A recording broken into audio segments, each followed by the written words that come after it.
네, 제가 청년 사역을 하면서 청년들과 함께 아주 인상 깊게 읽었던 책이 하나 있습니다.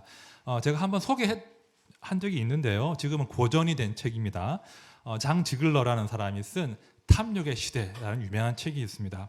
2008년도에 이제 번역 출간된 책인데요. 제가 그 책의 한 대목을 읽어보겠습니다. 잘 들어보십시오. 브라질 북부 판자촌에 사는 주부들은 저녁이면 냄비에 돌을 넣고 물을 끓이는 것이 습관처럼 되어 있다. 어머니들은 배가 고파서 보채는 아이들에게 조금만 기다리면 밥이 될 거야 라고 말하면서 아이들이 기다리다가 그냥 잠이 들기를 바라는 것이다.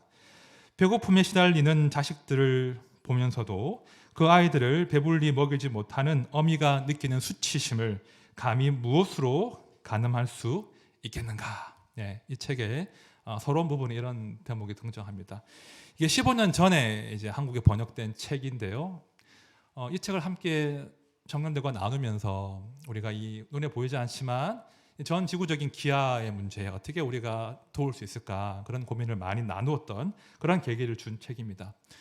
안타까운 것은 시간이 많이 흘렀지만 여전히 장 지글러가 목격하고 전한 이 비극적 현장이 지금도 지속되고 있다는 거죠. 지금도 지금도 많은 사람들이 기아와 굶주림 가운데 죽고 있습니다. 제가 특세 때 이미 말씀드린 내용인데요. 전 지구의 인구가 한 78억 명쯤 되는데 우리가 한 해 생산되는 농산물의 양만 따져도 120억 명을 먹일 수가 있습니다. 그런데 전 지구적으로 보면 굉장히 많은 사람들이 기아에 허덕이고 그 기아가 더 심해진다는 거죠. 한쪽에서는 영양실조로 4초에 한 명씩 아이들이 시력을 잃습니다. 5초에 한 명씩 어린이들이 죽습니다. 그런데 다른 한편에서는 음식물 쓰레기 때문에 난리가 나는 거예요. 미국의 그 도로를 달려보신 분은 아시겠지만 그렇게 옥수수가 많이 나지 않습니까? 그렇게 옥수수가 많이 나는데 그 옥수수로 뭐 합니까? 소먹인다고, 에탄올 뽑아낸다고 사람들은 기아로 죽어나가는 거예요. 제3세계에 커피 농장들이 참 많습니다. 원래는 농사 짓던 땅인데 다국적 기업들이, 선진국들이 커피 마셔야 되니까 그 땅들을 다 갈아엎고 커피를 심는 거예요. 그러면 그 농부들은 힘겹게 커피 재배를 하는데 이 커피 원두의 단가가 점점 떨어져 버리니까 열심히 밤낮으로 노동을 해도 커피를 팔아봤자 쌀을 살 수 없는, 밀을 살 수 없는 그런 기아에 허덕이는 그런 상황이 된 것입니다. 그러니까 우리가 보이지 않지만 전 지구적으로 기아의 상황은 점점 더 심해지고 있고요. 그리고 기후변화와 맞물려서 이 기아는 더 심해질 것이다 라고 저희가 전망하고 있죠. 물론 우리가 이런 기아나 가난의 문제를 어떤 경제 시스템이나 그 경제 시스템을 쥐락펴락하는 그런 권력자들의 문제로 다 돌릴 수는 없습니다. 많은 다양한 문제가 있겠죠. 하지만 인간의 역사가 증명하는 것은 사람의 탐욕이 혹은 불의가 얼마나 많은 가난과 굶주림과 그것으로 인한 죽음을 양산할 수 있는가, 그걸 역사가 증명한다는 거예요. 성경도 비슷한 말씀을 하고 있습니다. 제가 잠언 말씀 읽어볼게요. 잘 보십시오. 가난한 자는 밭을 경작함으로 양식이 많아지거니와 불의로 말미암아 가산을 탕진하는 자가 있느니라. 별로 감동이 없죠? 이해가 안 되시죠? 이 번역이 좀 잘못됐어요. 제가 새 번역으로 읽어볼게요. 가난한 사람이 경작한 밭에서는 많은 소출이 날 수도 있으나 불의가 판을 치면 그에게 돌아갈 몫이 없다. 이렇게 성경이 증언하고 있습니다. 여러분, 불의가 판을 치면 가난한 자들에게 돌아갈 몫이 사라지는 거예요. 빼앗기는 거예요.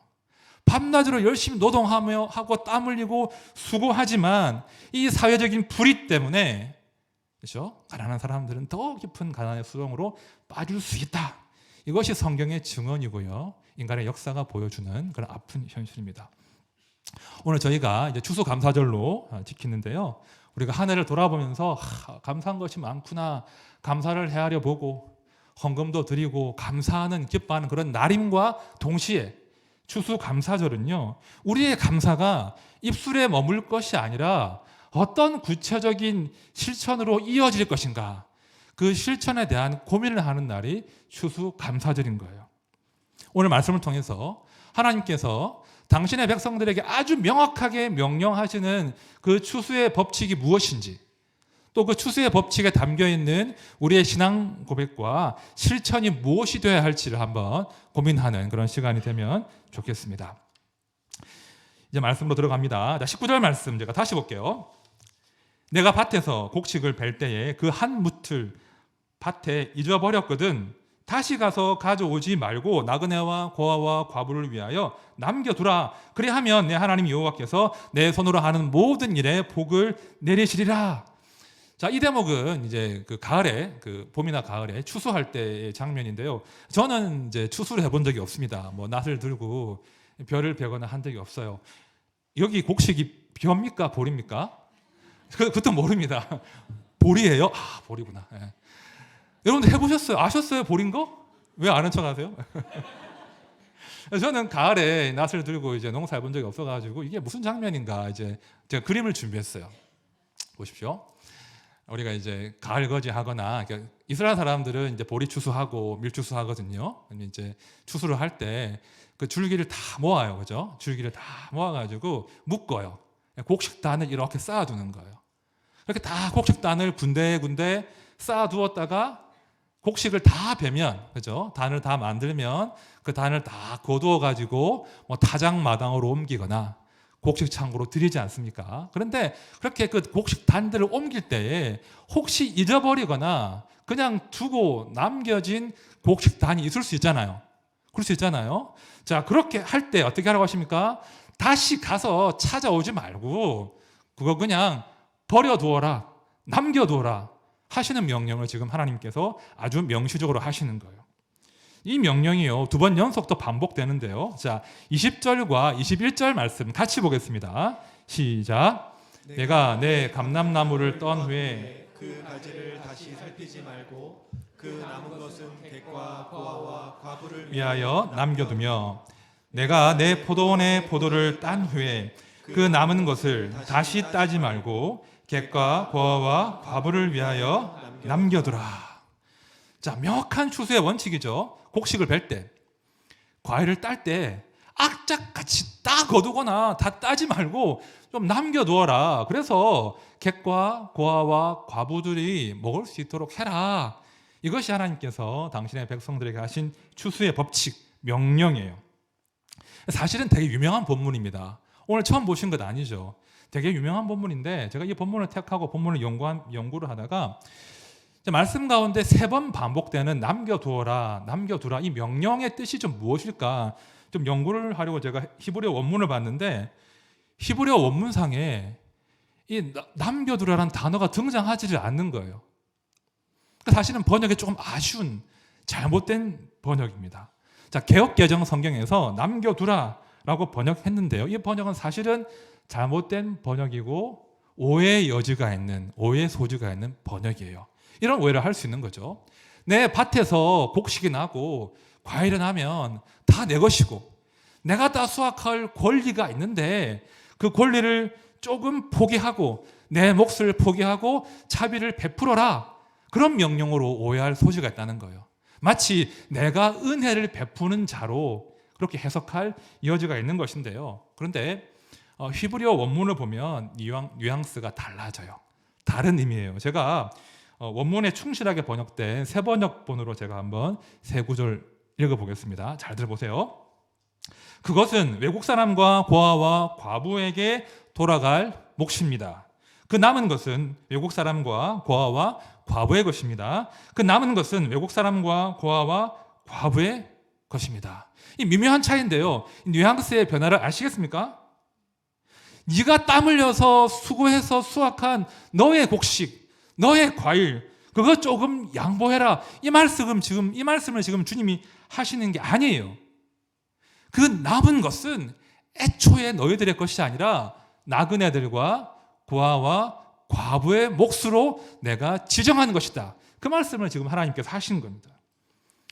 그러니 너희가 깜빡 잊어버리고 두고 왔다고 해서 아까워할 이유도 없고 너희 것을 나누어 준다고 생색낼 이유가 하나도 없다라고 지금 말씀하시는 거예요.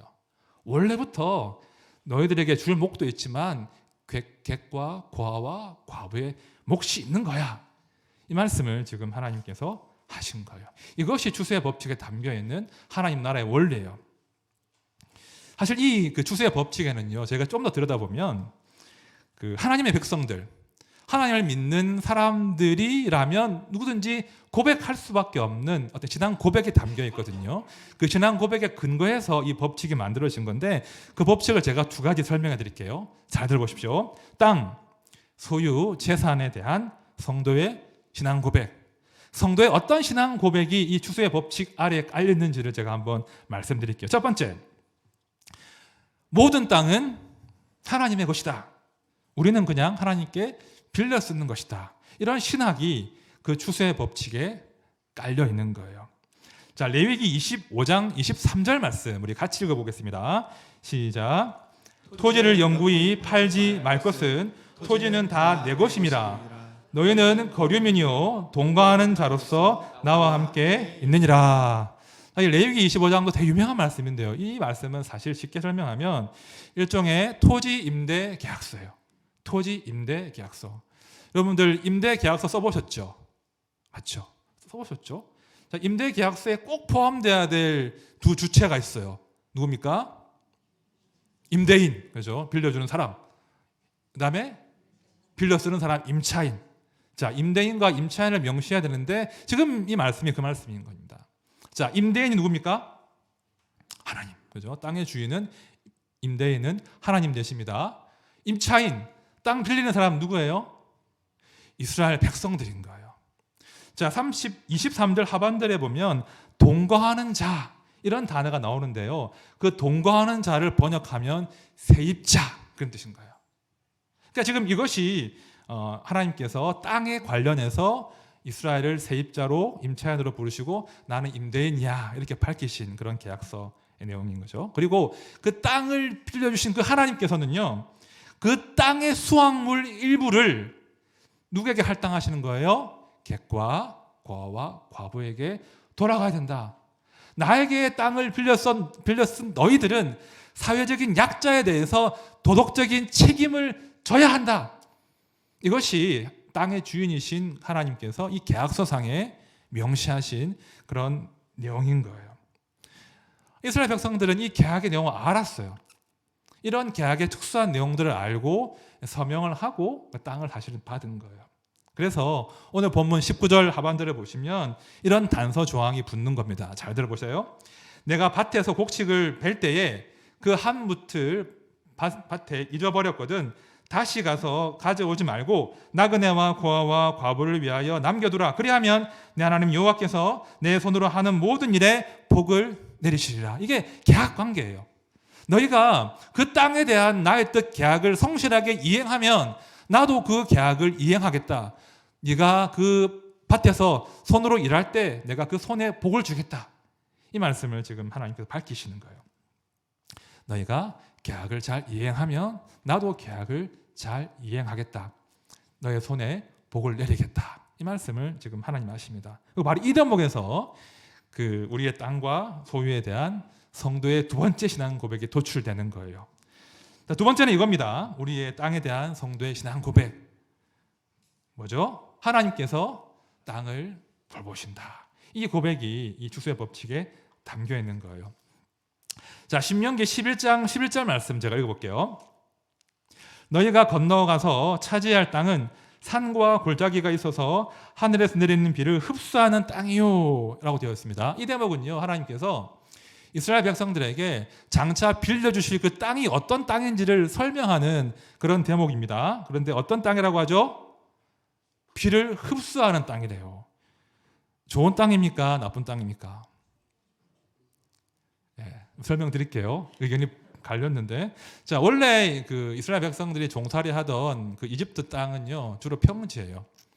비옥한 토지죠. 나일강이 흐르고 있고 비옥한 평지여서 농사짓기 참 좋습니다. 그런데 이스라엘 땅은 어떤 땅이라고요? 산과 골짜기가 있어서 비를 흡수한다고 해요. 이 말의 의미는 물을 저장할 수가 없다는 거예요. 그래서 산과 골짜기에 소위 천수답, 비가 내려야 농사를 지을 수 있는 사실은 농사짓기에 척박한 그런 땅이 이스라엘이 빌렸을 그 땅이란 말입니다. 자, 그런데요, 모세가 그 땅에 대해서 불평하거나 혹평하지 않습니다. 자, 12절 이하 말씀 제가 읽어볼게요. 잘 보십시오. 내 하나님 여호와께서 돌보아 주시는 땅이라. 연초부터 연말까지 내 하나님 여호와의 눈이 항상 그 위에 있느니라. 내가 오늘 너희에게 명하는 내 명령을 너희가 만일 청종하고 너희의 하나님 여호와를 사랑하여 마음을 다하고 뜻을 다하여 섬기면 여호와께서 너희의 땅에 이른 비 늦은 비를 적당한 때에 내리시리니 너희가 곡식과 포도주와 기름을 얻을 것이요. 지금 모세가 그 땅을 혹평하지 않아요. 대신 그 땅을 지금 찬양하고 있습니다. 뭐라고 하죠? 그 땅은 하나님께서 돌보시는 땅이야. 하나님의 눈이 항상 그 땅에 있어서 적절할 때에 이른 비와 늦은 비를 내리게 하실 거야. 그래서 그 땅에서 너희가 곡식과 과실과 기름을 얻게 될 거야. 이렇게 지금 모세가 이야기하는 거예요. 그러니까 이스라엘 백성들이 빌려 쓰는 땅은 사실은 굉장히 기가 막힌 땅입니다. 인간의 노동력만으로 그 땅에서 뭔가 얻어낼 수 있습니까? 불가능해요. 그죠? 하나님의 노동과, 그죠? 하나님이 이른 비와 늦은 비로 노동을 하시고 백성들의 노동이 절묘하게 협업하는 컬러버레이션이 이루어지는 그 땅이 약속의 땅인 거예요. 그죠? 나도 일하고 너도 일하고 내가 소출을 얻을 것이다. 이것이 그 땅을 돌보시는 하나님의 이야기입니다. 자, 정리해 볼게요. 일단 땅의 주인이 누구였다고요? 하나님. 그죠? 또 그 땅을 돌보시고 그 땅에서 소출을 내게 하시는 분도 하나님. 그러므로 모든 것은 하나님의 것인 거예요. 그죠? 맞습니까? 이런 신앙 고백이 오늘 신명기 24장에 그 성도의 추수의 법칙에 깔려 있는 신학이고 신앙 고백인 거예요. 다시 오늘 본문을 보시면요. 오늘 본문은요. 야, 이거 좀 양보해. 얘가 좀 자비로운 마음으로 이웃들에게 은혜를 베풀어. 그런 말이 아니라는 거예요. 사실은 모든 것이 하나님의 것인데 하나님의 그 은혜로 주신 그 모든 것들을 어떻게 분배할지에 대한 하나님의 계획이 담겨 있는 거예요. 일부는 너의 몫이다. 수확해라. 그러나 일부는 내가 객과 고아와 과부들의 몫으로 지정했으니 넘보지 마라. 이것들을 기억하고 이 분배 원칙을 잘 지키면 너희의 손으로 하는 모든 일에 내가 복을 줄 것이다. 이 말씀이 오늘 말씀의 의미인 것입니다. 우리가 이제 지난 3주간 감사에 대한 묵상을 하고 있는데요. 어떠십니까? 감사가 잘 되십니까? 노트 잘 쓰십니까? 네. 답을 해보세요. 그래서 우리가 참 감사를 누가 말씀하시는 것처럼 기름을 짜듯이 막 짜내야지 감사가 일어나는데 사실 참 감사가 쉽지 않습니다.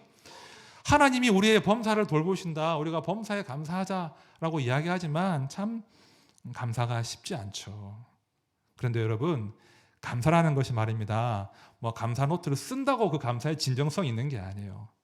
우리가 정말로 하나님께 우리의 얻은 것에 감사한다는 것은요, 이 추수의 날에 우리의 감사의 진정성이 증명되고 확인된다는 말입니다. 추수의 날에 나에게 허락하신 몫을 내가 감사함으로 누리고 내 것이 아닌 것들에 대해서 객들에게, 고아들에게, 과부들에게 흔쾌히, 그죠? 그들의 몫을 내어줄 수 있는 그 사람이 실로 감사하는 사람이에요. 그런 추수의 법칙을 이행하는 사람이 실로 진정성 있게, 진실하게 하나님께 감사하는 사람인 거예요. 그런 사람이 추수감사절을 누릴 자격이 있는 거예요.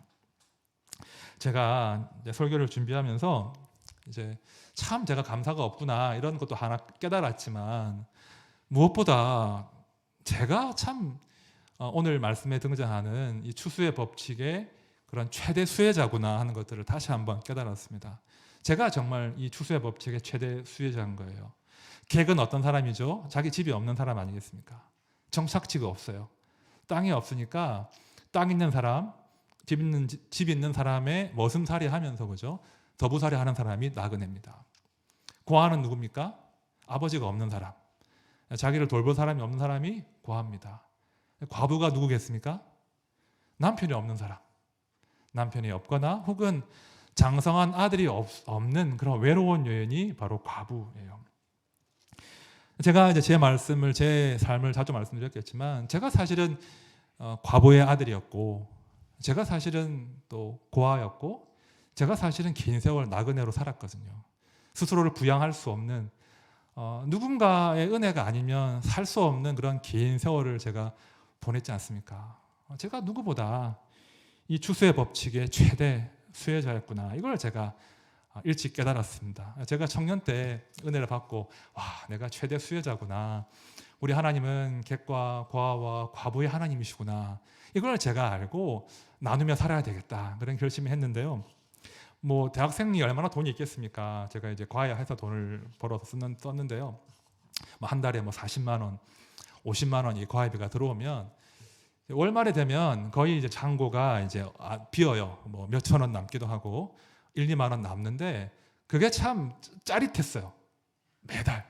그래서 제가 조금은 의도적으로 월말이 되면 돈 많이 안 남기고 쓰려고 했습니다. 그래서 좀 돈이 남아 있으면 후배들을 불러다가 고기 구워 먹고 밥 사주고, 그럼 잔고가 뚝 떨어져요.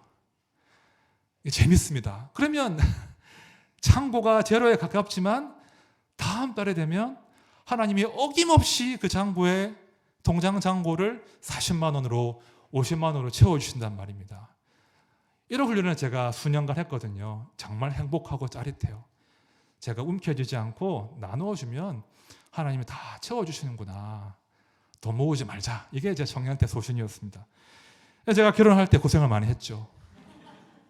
돈을 못 모아가지고 고생을 많이 해서, 하지만 뭐 결혼해서도 이제 아내와 같이 이제 이야기하고, 또 제가 뭐 정기 후원을 하거나 이제 어려운 분들을 돕는 일들을 좀 해오려고 애를 썼는데요.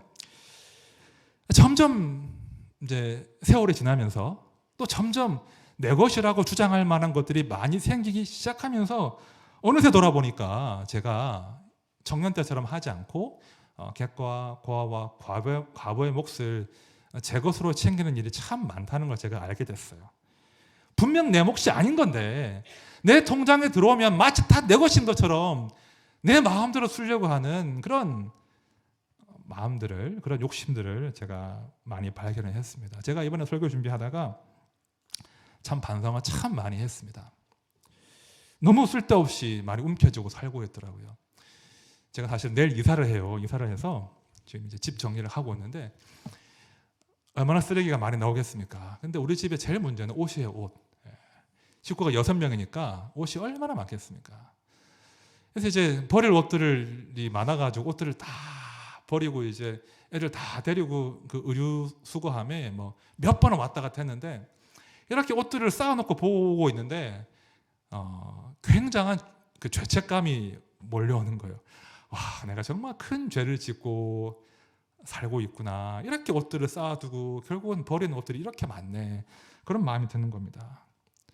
제가 그 옷 사느라고 얼마나 돈을 많이 썼겠습니까? 그렇죠? 그리고 다 아시겠지만 그 옷들 아주 극히 일부를 제외하고는 재활용이 되지 않아요.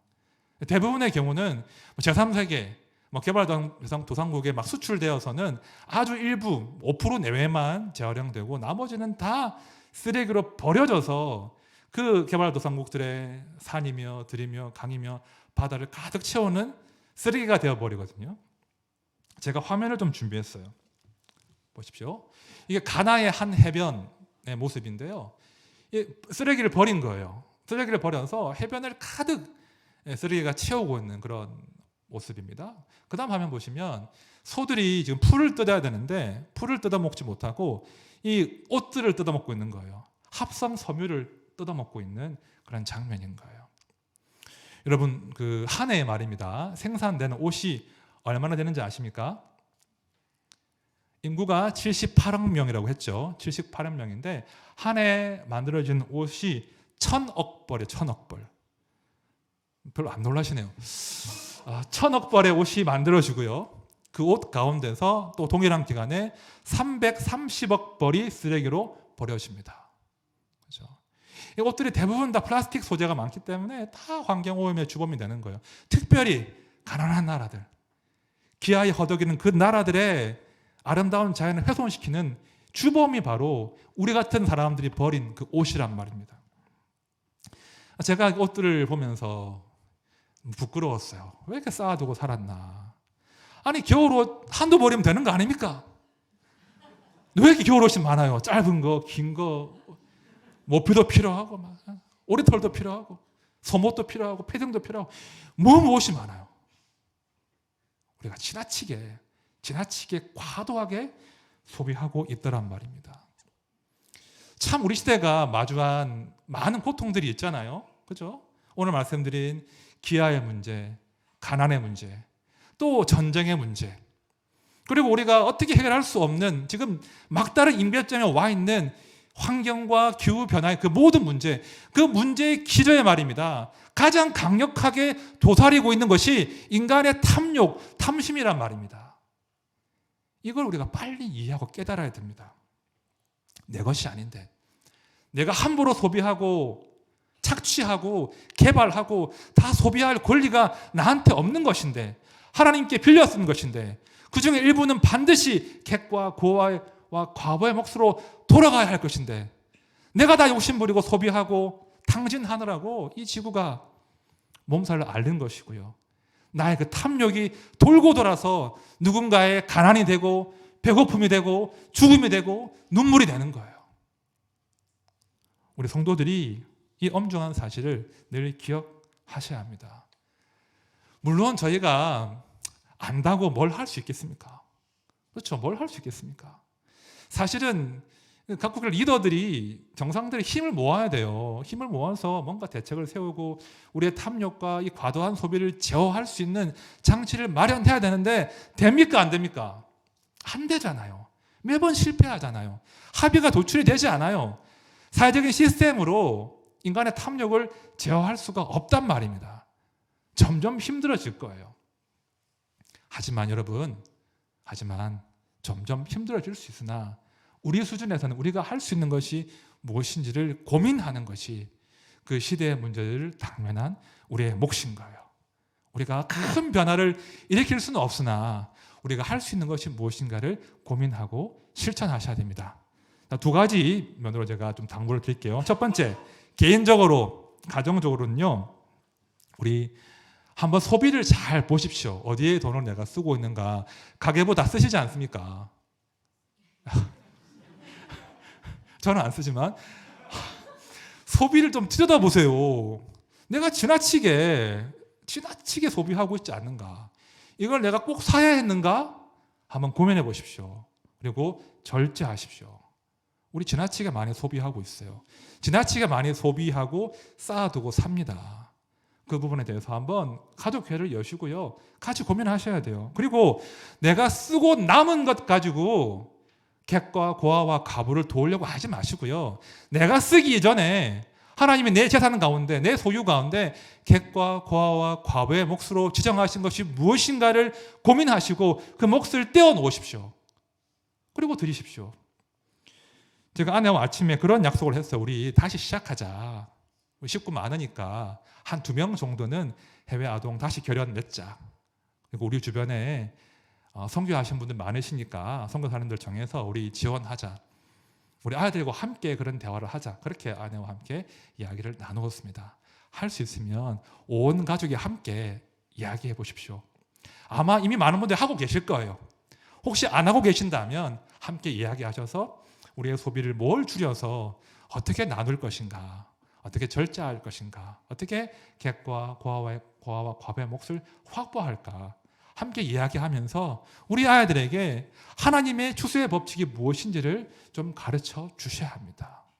그것이 부모님들 책임이에요. 두 번째, 자, 교회적으로는요, 우리 하나드림교회가 이제 내년 되면 3년 차가 되거든요. 3년 차는 우리가 하나드림교회가 정말 그런 선교적인 공동체가 되는 원년으로 삼자, 그런 말씀을 제가 드렸어요. 운영위원회를 하면서 내년에 정말 우리가 하나드림교회가 그런 선교적 공동체가 되는 원년으로 삼읍시다. 그런 말을 제가 드렸는데 교회가요 부지런하게 연구하고 또 사역을 개발해서 교회 안과 밖의 이웃들, 또 위기를 만난 가정들을 도우려고 합니다. 그리고 선교사님들을 위해서, 우리 다음 세대를 위해서, 또 어르신들을 위해서 어떻게 우리가 재정을 잘 집행할 것인가를 더 연구하고 고민하려고 합니다. 다음 주부터 1인 1사역 캠페인 할 때 그 사역에 많이 동참해 주십시오. 목회자가 다 할 수가 없어요. 함께 힘을 도와주시고 아이디어를 내시고 함께 땀 흘려 주셔야지 우리가 선교할 수 있습니다. 그리고 내년부터는 선교 헌금도 만들려고 합니다. 아이고 젊은 목사가 헌금 내라 그러네. 그런 거 아닌 거 아시죠? 선교 헌금 만드는 이유는 헌금 하던 거 더 하시라 이게 아니라 우리의 헌금 가운데 내가 이 몫은 제가 선교에 쓰겠습니다. 이걸 저희가 도와드리려고 하는 거예요. 제가 해외 선교를 위해서, 이웃 사랑을 위해서, 또 장학을 위해서 제가 이만큼 드립니다 라고 헌금 내어주시면 저희가 딴 데 쓰지 않고 거기에 쓰기 위해서 선교 헌금 만들려고 하는 겁니다. 교회적으로 정말 하나드림교회가 선교 사명을 감당하는 그런 첫 해가 될 수 있도록 준비하려고 합니다. 그리고 운영위원회와 우리 순장님들과 또 선교 분과를 중심으로 해서 우리가 할 수 있는 선한 사업이 무엇인가를 많이 고민을 할 거예요. 많이 아이디어를 전해주십시오. 그래서 하나드림교회가 정말 이 사명 감당하는 그런 원년이 될 수 있도록 준비하려고 합니다. 여러분 이곳에 왜 교회가 세워졌겠습니까? 이 사명 감당하려고 이곳에 교회가 세워진 거예요. 그래서 우리 하나드림교회가 이 추수의 법칙을 마음으로, 몸으로, 손으로 순종할 때 그때 이곳에 교회가 세워진 그 목적을 달성할 수 있는 거예요. 이제 말씀을 정리하겠습니다. 아내와 아무튼 이사를 앞두고 이야기를 하다가 이제 저희 신혼 때 이야기가 나왔어요. 제가 이제 돈이 없었잖아요. 돈이 없어가지고 어떻게 끌어모으고 빌려가지고 3천만 원을 구했어요. 3천에 25 이렇게 살았는데 첫 집을. 근데 장모님이랑 집을 구하러 다니는데 부끄러워 죽겠는 거예요. 그 돈으로 이렇게 구할 수 있는 집이 없어가지고 장모님이 하다 저한테 솔직히 혹시 1,000만 원 더 못 구하냐고 1,000만 원 더 없냐고 그만큼 힘들었어요. 아무튼 이제 집을 구했는데 저는 참 첫 집이 너무 좋았어요. 작은 방이 2개 붙어 있고 거실도 없는 그런 작은 주방에 있는 그런 집이었는데 아내랑 참 행복했다. 저로선 처음 집을 갖는 거였거든요. 저만의 공간. 아 행복했다. 그러면서 이제 우리가 처음 차를 샀을 때 순간 제가 500만 원 주고 그 황금색 베르나를 구입했거든요. 옛날 구식 베르나. 야 그때 감격을 나누기도 하고 야 그때 돌아보면 우리가 얼마나 이렇게 풍요롭냐, 얼마나 가진 게 많냐, 우리가 얼마나 감사할 것이 많냐 그런 이야기를 아내와 나누었습니다. 그렇죠? 다 마찬가지시죠? 우리가 얼마나 은혜 가운데 살아오는지 모릅니다. 여러분, 우리가 그 은혜를 안다면, 우리를 먹이고 살리고 시키신 그 은혜를 안다면 우리는 그 은혜를 베푸는 자로, 그 은혜를 베푸는 통로로 살 수밖에 없는 거예요. 제가 참 좋아하는 시편 말씀 읽어드릴게요. 시편 136편 23절입니다. 우리를 비천한 가운데서도 기억해 주신 이에게 감사하라. 그 인자하심이 영원함이로다. 우리 하나님께서 우리가 비천할 때에, 우리가 가난할 때에, 우리가 낮을 때에 우리를 기억해 주셨어요.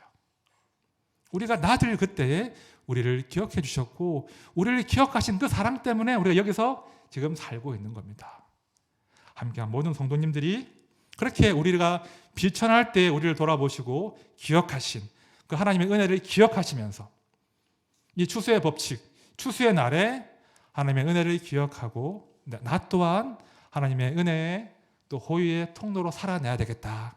그렇게 다짐하시고 또 실천하시는 그런 복된 삶을 살아내시기를 진심으로 축원드립니다. 우리 찬양합시다. 우리가 많이 부르는 찬양인데요. 주의 은혜라라는 찬양이 있습니다. 우리가 참 이 고백을 하나님 기뻐하시거든요. 모든 것이 은혜입니다. 너무 기뻐하시는 고백인데 하나님께 참 진실된 마음으로 함께 고백하면서 올려드리겠습니다.